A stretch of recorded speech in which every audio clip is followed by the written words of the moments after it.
Welcome to another episode of Moments with Moms. Today we're going to be talking about shepherding your gifts in the midst of chaos. And I don't know about you, but for me right now with a 2-year-old, my life is a little chaotic. So I've kind of lost track of what my gifts even are or how to shepherd them. So my really good friend, Amy Lechner, is here to talk about that and to help us find those moments. So grab a cup of coffee or tea and take this moment just for you.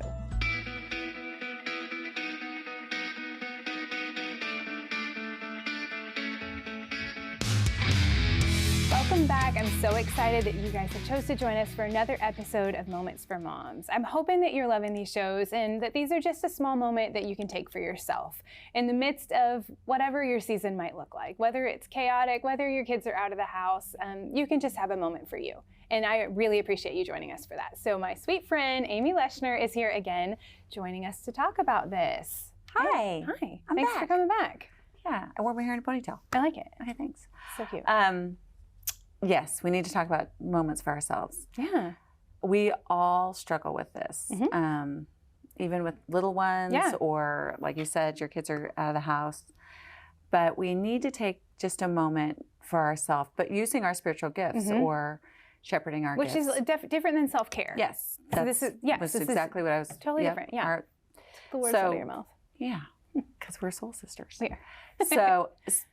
With that being said, sometimes we're both singers, and I know that you really love to sing on the praise team, and it just is so good for your soul because you're using the giftings that the Lord's given you to draw people in to serve Him. But sometimes we don't have time. I mean, right now you're in a season where it takes practice one night, and then you're there all day Sunday for that. So we have to take a moment, and a moment may be singing, just taking and finding a song that you absolutely love and singing it for the Lord, or singing it with your little one. Right.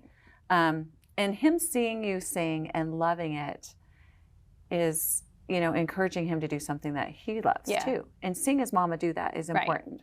I know sometimes you want to get away from your kids, but you can take just a second, find a song that you love, grab your guitar and just sing and just pour your heart into it and sing. Yeah, we did get him, he has tiny little guitars. He's got 2 of them. So we're preparing him for this.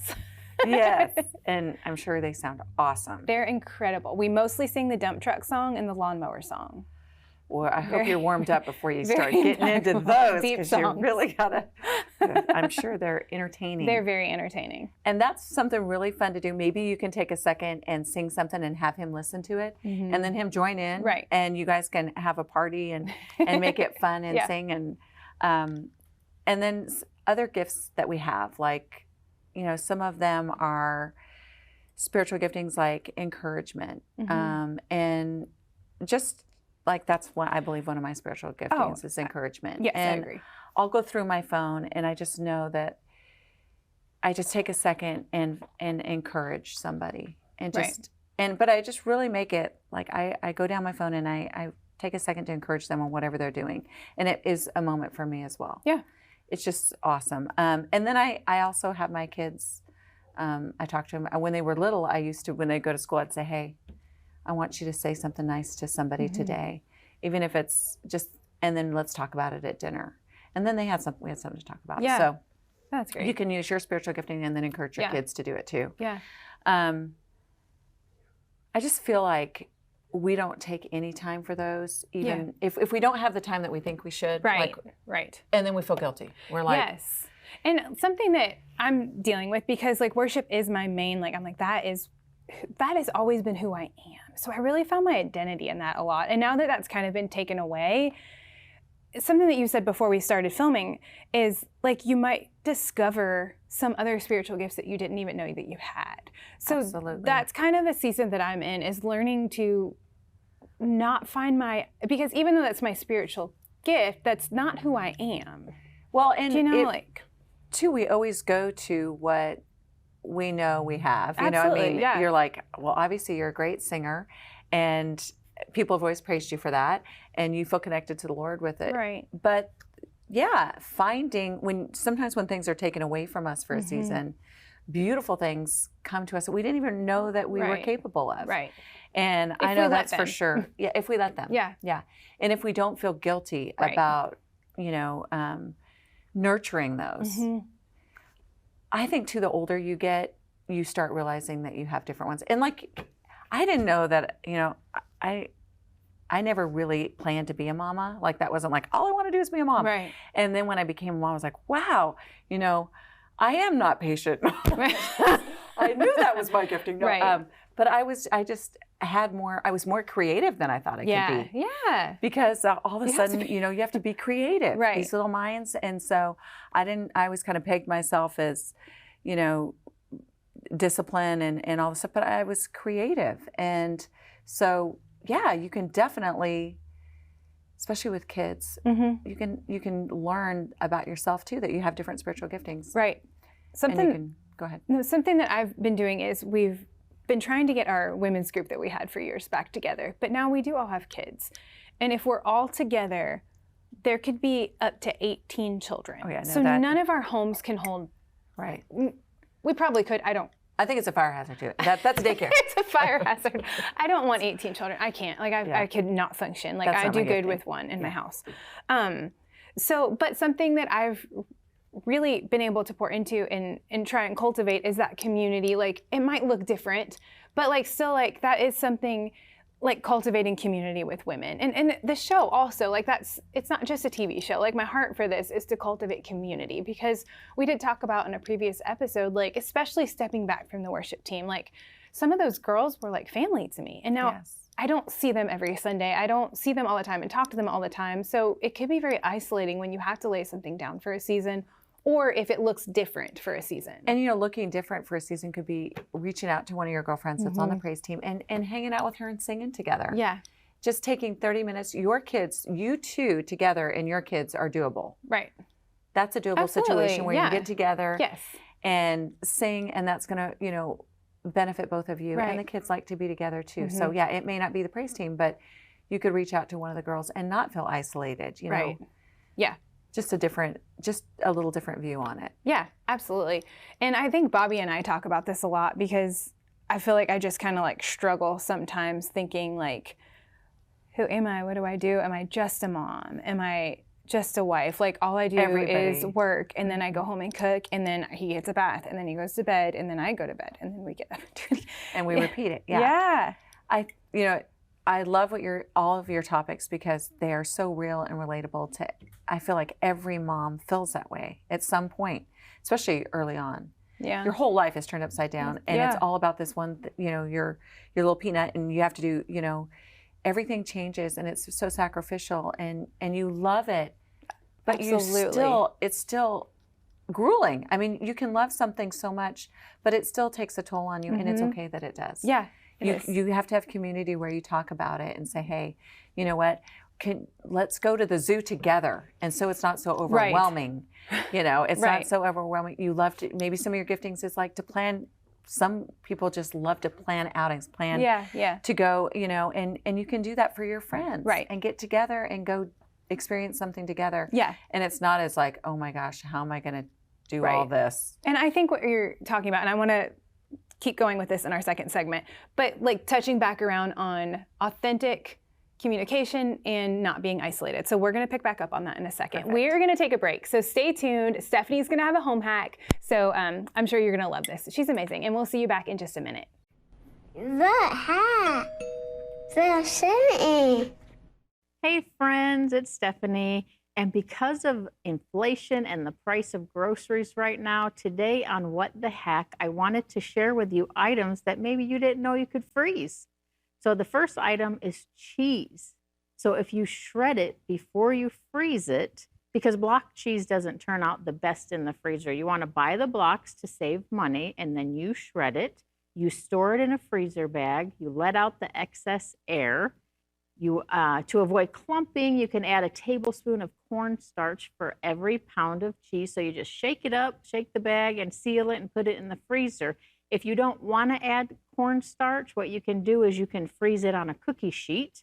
Once it's frozen, put it in a bag, and then no cornstarch would be needed. And then you just need to let it thaw in the fridge for about 24 hours. And you can leave cheese in the freezer for up to 6 months. So that's great to know. So the next item is milk. You can freeze milk. So if you just pour a little bit out of the milk carton so it doesn't expand too much before you place it in the freezer, and then when you're ready to use it, you put it in the refrigerator, you let it thaw completely, and then once thawed, you just shake it up. Now the milk may look a little yellow when frozen. That's completely fine. It'll whiten up as it thaws. And again, 6 months, you can leave that in the freezer. I know people with a lot of children who love milk. That's a great tip. The next item is heavy cream and whipping cream. So you can just freeze small amounts in ice cube trays. You put that in the freezer, and then you can just take those out and put them into freezer storage bags. And each little cube would contain about 2 tablespoons of liquid.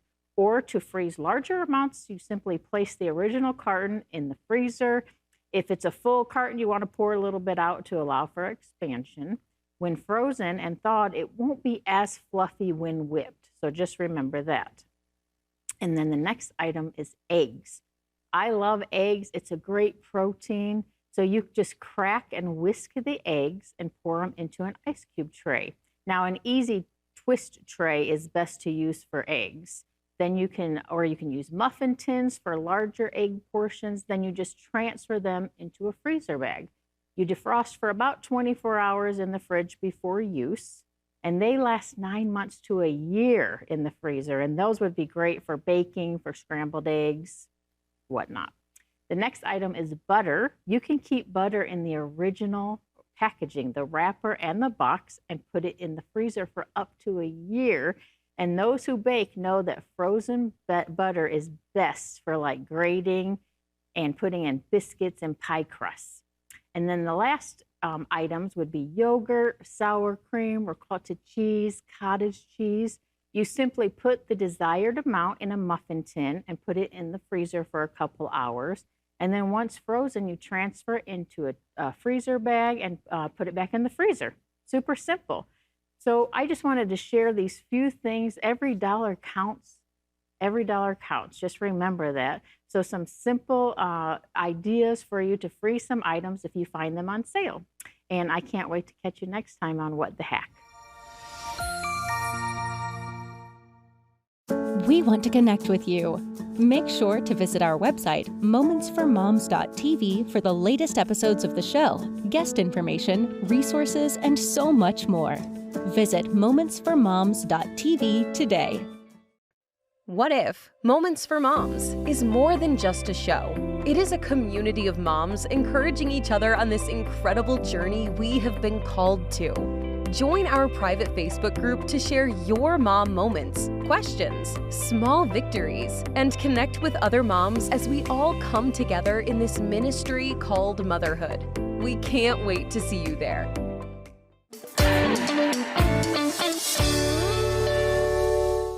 One of the things that God really radically changed me in about a decade ago, my oldest son was very, very sick, and my husband lost his job in the middle of that.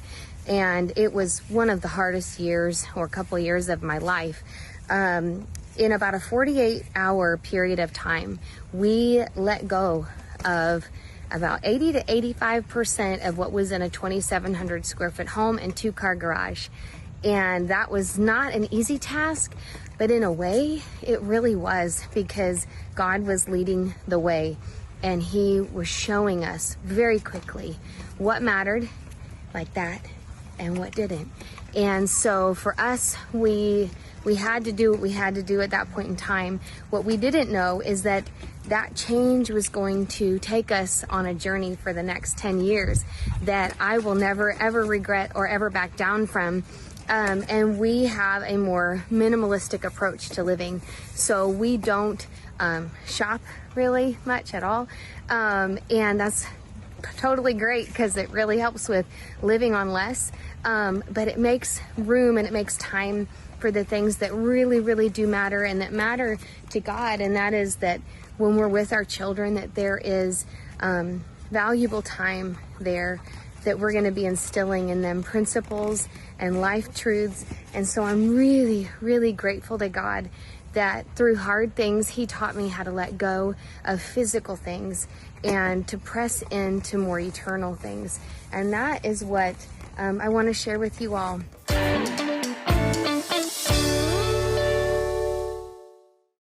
Welcome back. I hope you all are enjoying this episode of Moments for Moms. Make sure you join our private Facebook group. That's a group where you can go on and you can put your questions, you can put videos, and not just everybody sees it. That's really where our community happens. So I would love for you to join us there.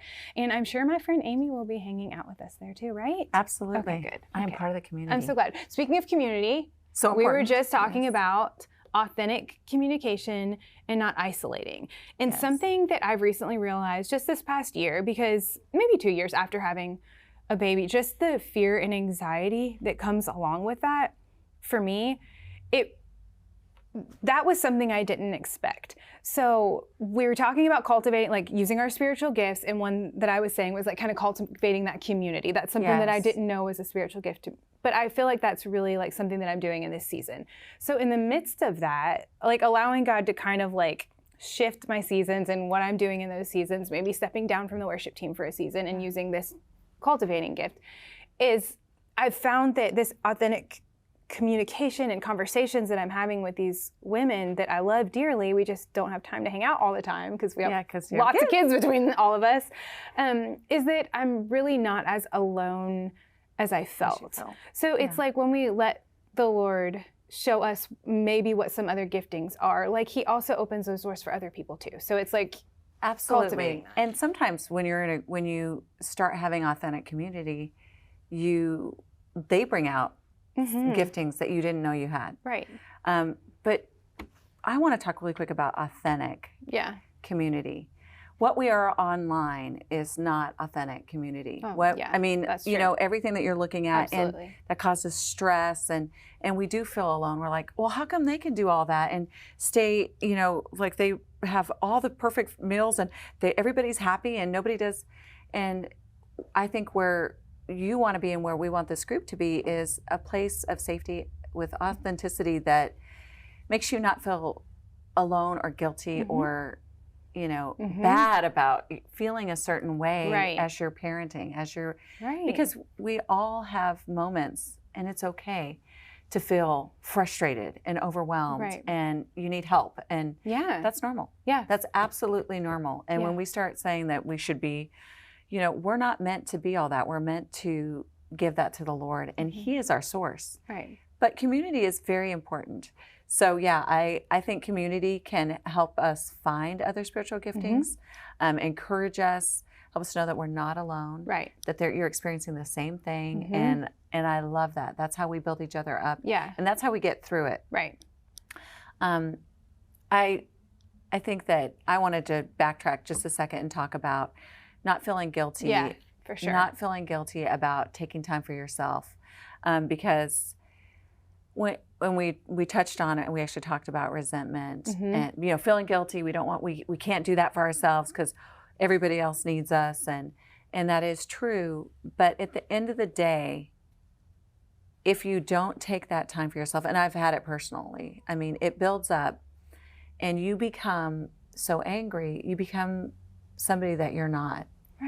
And that feeling of being out of control, of just being so mad about things that you could have talked about before, but it could be a pride issue with yourself. I know for me, it was prideful. I was like, I'll just do everything and, you know, blah, blah, blah, blah. But I became somebody that I didn't want to be. So I think having accountability in a group too, where it's like, hey, you know what? I've been feeling this way. I'm really frustrated. You know, I do everything. And then your friend being able to say, you know what? Why don't you have your husband unload the dishwasher, or teach a child how to do that, make it a teachable moment, or something fun, because I never want to feel that way. I'm a happy, fun person. And something not you being said, resentful, you know. But something you said, like, because that's not who you are. And I'm thinking, like, okay, so with spiritual gifts, God gave those to us, so they are part of who we are. So if we're not using those, you know what I mean? It kind of is neglecting a part of who we are. So we are not fully operating in all that God has called us to be. Like, I'm not, I am a mom, but I'm not just a mom. I am a wife, but I'm not just a wife. And like, it is like in these busy seasons, like it's easy to compartmentalize because like this, I have to keep this child alive. Like, Right. this is like, you have to eat food. Yeah. You're responsible. Like, I'm responsible for this baby. So like, it's like so easy to just compartmentalize that. And then I'm just overcompensating in that area so much where I actually don't have as much control over that as I think that I do anyways. Right. Do you know what I mean? Right. But there is a huge lack of balance. I'm giving 90% here and splitting up my other 10%. And then you feel guilty about taking About that time, everything. right? You feel guilty if you do anything. 100% guilty. I do not feel guilty. And I love you for that. I do not feel guilty because I have lived that. Right. And I have experienced who and what I become when I don't take time for balance. I want to be a kind, loving, grateful person. And I am. That's the way that the Lord designed me. But I have gone through a season of being angry with my children, with my husband. And I don't want to be that way. Right. I am a better mother and a better wife. Everybody gets what they need in a lovely way when I take care of myself. Yeah. You know, men innately can do that. Right. That's their gifting. Yeah. They can just be like, hey, I'm going to go to bed right now because I'm tired, you know? Or, you know, and we just keep plugging and plugging and plugging Right. until we shut down or we go crazy, you know, Right. we yell. And if we can just take time, but if we can not feel guilty about the balance act of things for ourselves and motherhood and you know, taking care of our relationship with our spouse, Right. and then work and everything else. Right, you know? right. And prioritizing it, right? Like God have to. first, family second, work last. Like, and even like for me, like we talked about writing, like that's something like an application. Like we can write those things down. What falls under each one of those? Do you know what I mean? Like if And I then can like prepare. see something, yes. And then prepare. I'm You all are. about preparation. That's how Yeah. that's how you become successful. Yeah, Is you can talk about it a lot. yeah, But you know, you have to, and I like to write it down, do it, yeah, and you know, just be prepared. yeah. Because when you're prepared, you'll do it. If you're not, if not, flaky. With you know? everything. Everything. With everything. Everything from taking time for devotions Yeah. to making good, healthy meals to exercise. Anything that you can do for balance. Right. Yeah. You have to be prepared because you will be pulled in different directions, and you'll go, and then it'll be the end of the day, Yeah. and you'll feel bad that you didn't. Absolutely. Thank you so much for joining me again. Yay. I love having you It was so back. much fun. I Yes, love it you, was. Ashley. Yes. And thank you all for tuning in again. Dr. Brooks Gibbs is going to be coming up next with a mental health moment, and you don't want to miss that. So stay tuned for that, and we will see you next time.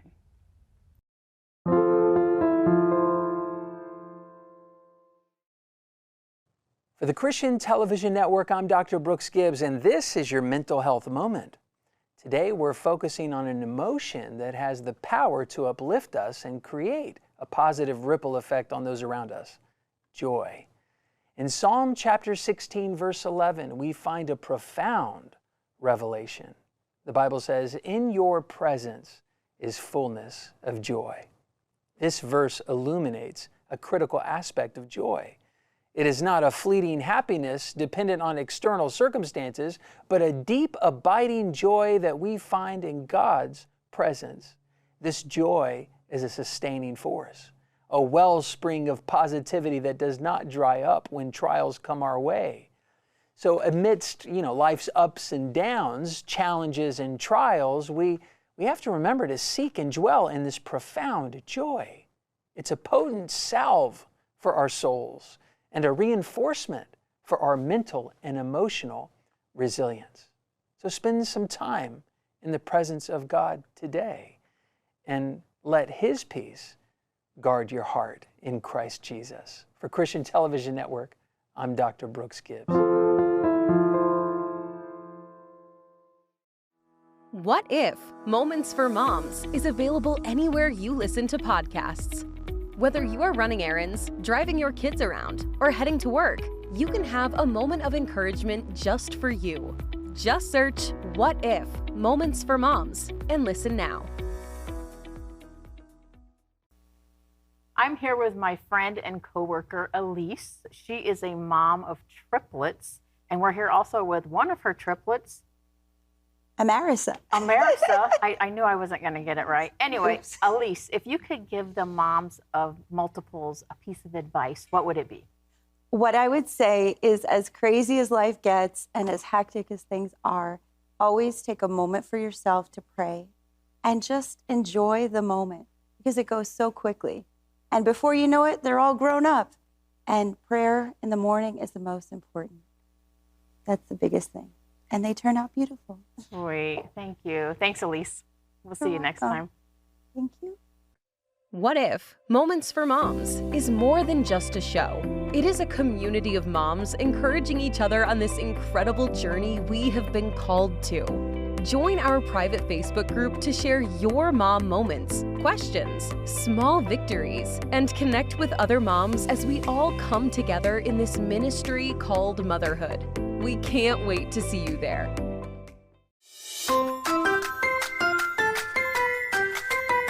Hey, Jonah.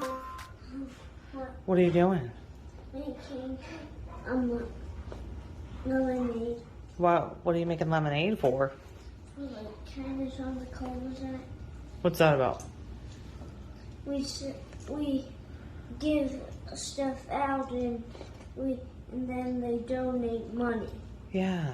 And so we're making magical lemonade, right? Yeah. It turns different colors, transforming. So as you can see, we need some red cabbage boiled with fresh squeezed lemon. I think it's time for that. Almost. How about we come back after we cut up all of these lemons? Watch this knife, please. And show them, everybody, what color it changes to. Okay. Okay? Okay, so now we're back. The cabbage sugar syrup is done. We're still working on some lemonade, but we've got a lot of lemon juice. So we put a couple spoonfuls into the blue liquid, and look. What do you think, Joanne? Matches your shirt. Oh. Oh, here. Take a paper straw. Do you want to taste? Oh, you're doing the spin. Okay. Now take it and tell us how it tastes to you. Be careful, that's hot. Can you move that? Yeah.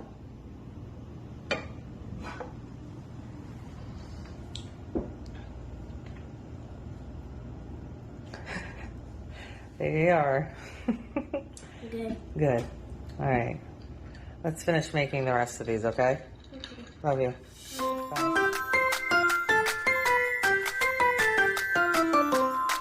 We want to connect with you. Make sure to visit our website, momentsformoms.tv, for the latest episodes of the show, guest information, resources, and so much more. Visit momentsformoms.tv today. What If? Moments for Moms is available anywhere you listen to podcasts. Whether you are running errands, driving your kids around, or heading to work, you can have a moment of encouragement just for you. Just search What If? Moments for Moms and listen now.